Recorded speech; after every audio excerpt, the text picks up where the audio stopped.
What's going on, guys? Welcome back to another episode of Lockdown Coverage. If you guys are new to the channel, my name's Daniel. On this episode, we're going to be doing a new series. I'm going to be documenting the top 10 teams throughout the last decade, so from 2010 to 2020. And when I say top teams, I mean top rosters, so most talented rosters throughout the last 10 years.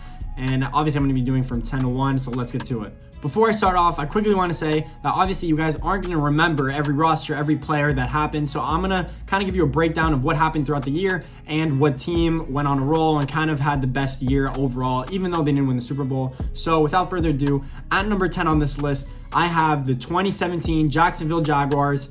Yes, the Jaguars, probably the only year they've been really good throughout the past decade. In 2017, they lost in the conference championships against the New England Patriots. I don't know if you guys remember, but they had that controversial Myles Jack strip fumble that I still personally think was a fumble. And I feel sorry for you Jaguars fans because it was. And the refs kind of helped the Patriots, which they always help the Patriots. No offense to all Patriots fans, but you guys know that you got away with a few. So the Jaguars by far, and why I think at 10 had the best defense, was they had Jalen Ramsey, AJ Bouye, Calais Campbell, Yannick Ngakoue.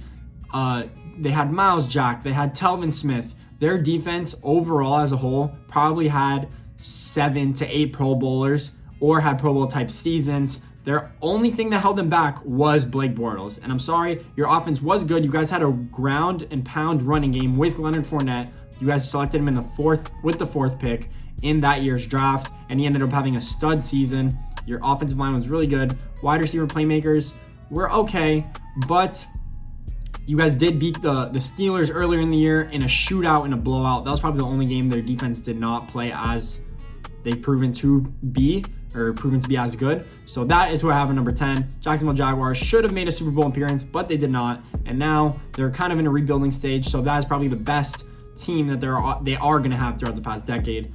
At number 9 on the list, I have the 2011 Green Bay Packers. Yes, that Packers team went 15-1, and it was probably the prime of Aaron Rodgers' career. And when I say the prime, it was probably the best season he's ever had. He had 4,600 yards. He's not always been a huge Aaron Rodgers throwing for 5,000 yards. He's never accomplished that in his career, but he had 45 touchdowns as well. Always minimal interceptions, rarely any turnovers. That is what made the offense so explosive. They had players like Donald Driver still. They had Jordy Nelson. They had Greg Jennings. Those were the top 3. This is probably the only time Aaron Rodgers actually had a tight end at his disposal, Jermichael Finley. And they had a defensive leader in Charles Woodson. Even though that team went 15-1, and they lost to the New York Giants, the wild card New York Giants, which did end up beating the Patriots again in the Super Bowl in 2011, 2012.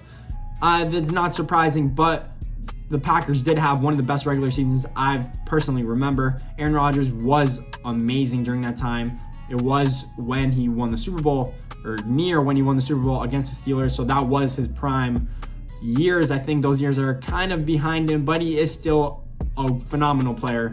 Never count him out of any game, in my opinion. That's where I have it at 9. At 8 on the list, I have the 2018 Kansas City Chiefs. So not the most recent Kansas City Chiefs team that went to the Super Bowl, but in 2018 when Patrick Mahomes bursted onto the scene, had over 5,000 yards, had over 50 touchdowns. That team's offense was explosive. They pretty much have the same team they have now with Travis Kelce and Tyreek Hill at wide receiver and tight end. But their defense was a little more stout. They had Justin Houston. They had Dee Ford. They were one Dee Ford offsides play away from making it to the Super Bowl, and I personally think defeating the LA Rams in the Super Bowl, and therefore the Patriots would not have had another Super Bowl at their disposal. But I think that Chiefs team was phenomenal. No one had film on Patrick Mahomes, even though people now have film on him, and it didn't change anything, and he's still Super Bowl MVP. But Patrick Mahomes was that good that year. Bursting onto the scene. I've never seen a quarterback ever do that in my whole life. Their offense was phenomenal. As a team, as a whole, they were loaded across the board. That is who I have at 8. At number 7 on the list, I have the 2015 Arizona Cardinals. If you guys don't remember them, this is when Bruce Arians finally got his head coaching opportunity. Cardinals finally traded for a good quarterback in Carson Palmer, who Bruce Arians believed had good years left in his career. And he always does that. He was the offensive coordinator, I'm pretty sure, in Tampa. I'm not 100% sure, so don't fact check me on that. But the Cardinals were amazing with Carson Palmer. They had Larry Fitzgerald that year. They had John Brown. They had players all across the board. Patrick Peterson, Calais Campbell. That team was also just as stout and complete as a team. They did end up losing to Carolina Panthers in the playoffs. They had an abysmal game. I remember they lost 13-3. But as a whole, they had crazy playoff games for the most part. That is the game when Aaron Rodgers threw a Hail Mary to tie the game in the playoffs, and Larry Fitzgerald ended up running down the field to help them defeat the Green Bay Packers in the playoffs. But other than that, Arizona Cardinals loaded. That is who I had at number 7 on the list. At number 6, I have the 2012 San Francisco 49ers. Yes, the 49ers. Yes, this is the team that Colin Kaepernick led.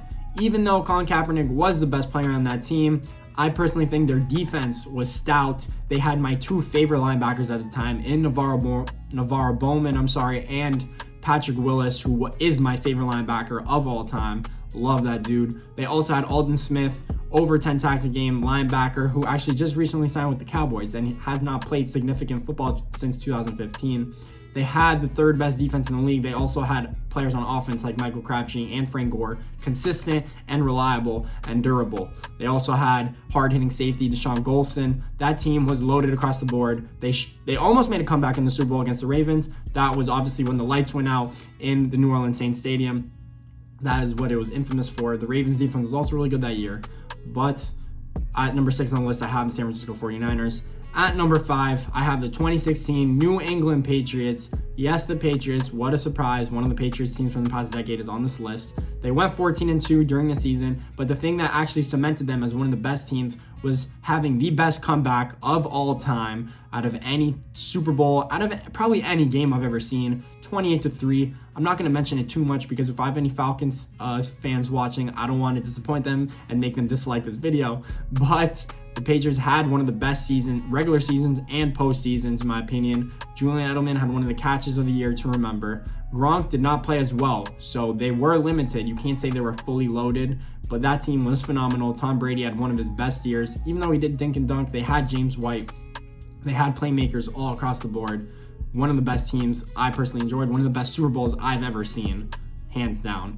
Then, on 4th on the list, I have the 2013 Denver Broncos, 13-3 record, number 1 offense in the league. If you guys don't remember, Peyton Manning ended up having 5,500 yards and 55 touchdowns, which both still stand as the record in a single season.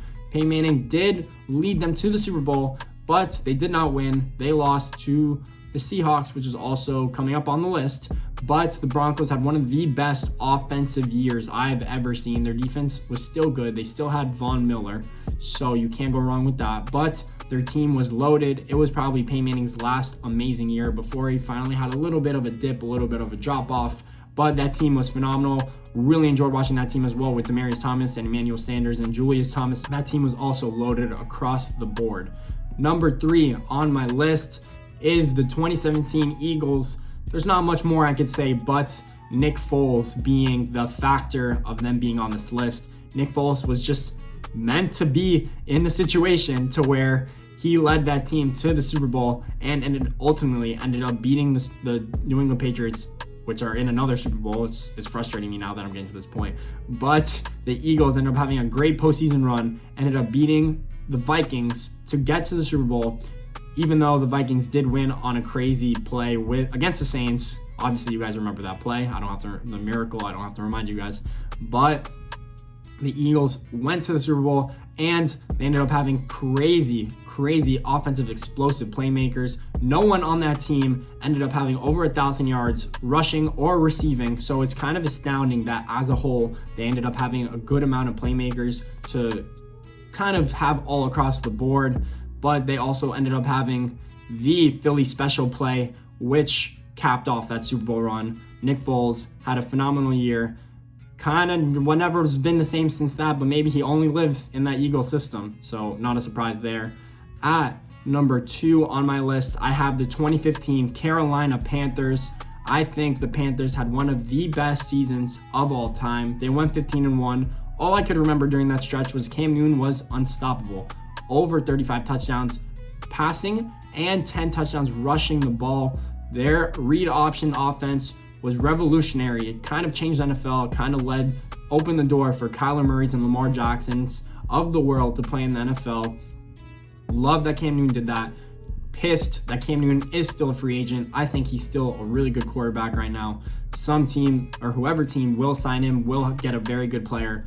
I love Cam Newton. He is one of my favorite players, but not to overshadow, their defense that year had over 39 takeaways. Luke Kuechly and Thomas Davis, another great linebacker duo to burst onto the scene and be those dynamic players on defense to lead the way. They also had Josh Norman, who had probably one of the best years at corner I've seen anytime throughout the last decade. So that is everyone number 2. And then at number 1, this shouldn't be a surprise. I haven't mentioned them yet, but the Seattle Seahawks 2013. That defense, other than the 2017 Jacksonville Jaguars, was the best defense I've personally ever seen with my own 2 eyes. Legion of Boom, Richard Sherman, Cam Chancellor, and Earl Thomas. They were studs. They also had pass rushers and linebackers with KJ Wright and Bobby Wagner, as well as Michael Bennett and Cliff Averill. That offense was stacked. And then they also had the Russell Wilson, young, dynamic, he could scramble all over the field, Russell Wilson, and Marshawn Lynch.